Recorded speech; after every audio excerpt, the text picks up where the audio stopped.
Jadi soalnya itu adalah limit X menuju 0 dari X tan 5X dibagi dengan cos 2X dikurang cos 7X. Jadi yang pertama ini kita akan menggunakan cara pemfaktoran. Jadi yang pertama kita salin dulu soalnya terlebih dahulu. Nah, lalu bisa kita lihat ya bahwa cos 2X dikurang cos 7X ini kita bisa menggunakan salah satu sifat dari trigonometri dengan menggunakan rumus cos X dikurang cos Y sama dengan min 2 sin setengah X plus Y dikali sin setengah X min Y.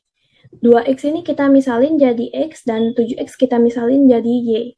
Sehingga tinggal kita hitung, kita masukin aja limit X menuju 0 dari X tan 5X dibagi dengan min 2 dikali 2X ditambah 7X itu 9X, 9X dibagi 2, jadi dikali 9 per 2X dikali sin dari X min Y, X min Y itu 2 dikurang 7, sehingga min 5 per 2X. Lalu ini merupakan salah satu sifat dari pemfaktoran limit fungsi trigonometri, di mana X per sin AX itu bisa kita jadiin 1 per A, dan juga tan AX per sin BX itu bisa kita jadiin A per B. Lalu tinggal kita hitung dan kita akan mendapatkan hasil min setengah dikali 1 per 9 per 2 dikali dengan 5 per min 5 per 2. Lalu tinggal kita hitung saja. Min 1 per 2 dikali 1 per 9 per 2 itu bisa kita jadiin 2 per 9. Dan 5 per min 5 per 2 itu 2-nya bisa kita taruh di atas. Jadi 5 kali 2 dibagi min 5. Lalu tinggal kita hitung saja seperti biasa. Ini 2 dengan 2 itu bisa sama-sama kita bagi 2, yang hasilnya 1. Lalu 10 dibagi min 5 itu hasilnya min 2. Sehingga bisa kita dapatkan hasil 2 per 9. Lalu yang kedua itu kita bakal menggunakan solusi dalil L'Hopital atau dengan menggunakan turunan. Jadi soalnya ini masih sama ya. Dan ini kita juga menggunakan rumus yang sama, yaitu dengan menggunakan sifat dari turunan, yaitu fungsi U dikali fungsi V sama dengan fungsi U aksen atau fungsi turunan dari U dikali dengan fungsi V ditambah dengan fungsi turunan dari V dikali dengan fungsi U. Nah, di sini saya akan memisalkan X sebagai fungsi U, yang mana turunan dari X itu merupakan 1. Jadi, fungsi turunan dari U itu merupakan 1, dan juga tan 5X ini saya misalin menjadi fungsi V. Dan turunan dari tan 5X itu adalah 5 sekant kuadrat 5X, dikarenakan turunan dari tan itu merupakan sekant kuadrat.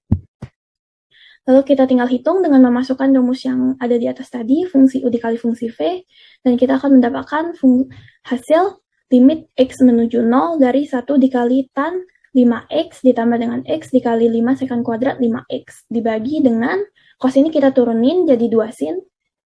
Jadi maksudnya cos ini saya turunin menjadi min sin sehingga bisa kita dapatkan hasil min 2 sin 2X. Dan juga min cos ini kita turunin jadi plus sin sehingga bisa kita dapatkan hasil plus 7 sin 7X. Nah, setelah dihitung ini hasilnya itu 0 per 0. Ya karena kan kita itu tidak boleh mendapatkan hasil 0 per 0, maka saya akan menurunkan persamaan limit X menuju 0 ini satu kali lagi. Kita tetap menggunakan rumus yang sama, yaitu untuk pembilangnya saya akan menggunakan rumus fungsi U dikali fungsi V sama dengan fungsi turunan dari U dikali fungsi V ditambah dengan fungsi turunan dari V dikali dengan fungsi U. Dan juga untuk penyebutnya itu saya akan menggunakan rumus fungsi U pangkat N sama dengan N dikali fungsi U pangkat N-1 dikali turunan dari fungsi U. Lalu tinggal saya akan memisahkan 5X-nya itu sebagai fungsi U. Dan turunan dari 5X merupakan 5. Dan juga sekant kuadrat 5X itu akan saya misalin jadi fungsi V, sehingga bisa kita dapatkan turunan dari sekant kuadrat 5X itu merupakan 2 kali 5 sekant 5X dikali tan 5X dikali sekant 5X. Ini sekannya ada 2 ya, jadi bisa kita anggap sekant kuadrat, dan juga 2 kali 5 itu 10. Jadi kita dapetin hasil 10 kali sekant kuadrat 5X dikali tan 5X. Tinggal kita hitung saja dengan menggunakan rumus yang tadi, rumus fungsi U dikali fungsi V, sehingga bisa kita dapatkan hasil limit X menuju 0 dari 5 sekant kuadrat 5X ditambah dengan 5 sekant kuadrat 5X ditambah dengan 5 dikali 10 sekant kuadrat 5X dikali tan 5X. Lalu dibagi dengan min 2 kali 2 cos 2X ditambah 7 dikali 7 cos 7X. Lalu sekarang ini kita substitusiin nilai X-nya itu, yaitu 0 ke nilai X-nya itu kita ubah semuanya menjadi 0 gitu. Lalu setelah dihitung itu nilai dari secant 0 derajat itu merupakan 1, sehingga bisa kita dapetin hasil 5 dikali 1 dikali 1, dan juga nilai dari tan 0 itu merupakan 0. Lalu nilai dari cos 0 derajat itu merupakan 1, sehingga bisa kita dapatkan hasil 5 dikali 1 dikali 1 ditambah 5 dikali 1 dikali 1 ditambah 0. Dibagi dengan min 2 dikali 2 itu min 4 dikali cos 0 derajat yaitu 1 ditambah dengan 7 dikali 7 49. Lalu setelah kita hitung, kita akan mendapatkan hasil 10/45. Nah, ini bisa sama-sama kita bagi dengan 5 ya, jadi kita bisa mendapatkan hasil 2/9. Baiklah, setelah kami mengerjakan 4 soal tersebut, dapat kami simpulkan bahwa cara pemfaktoran lebih efektif dan lebih singkat dibandingkan dengan cara turunan atau dalil L'Hopital. Hal ini dikarenakan pengerjaan dengan menggunakan solusi dalil L'Hopital itu memerlukan waktu dan pengerjaan yang lebih panjang, sehingga kemungkinan untuk salahnya itu juga cenderung lebih besar.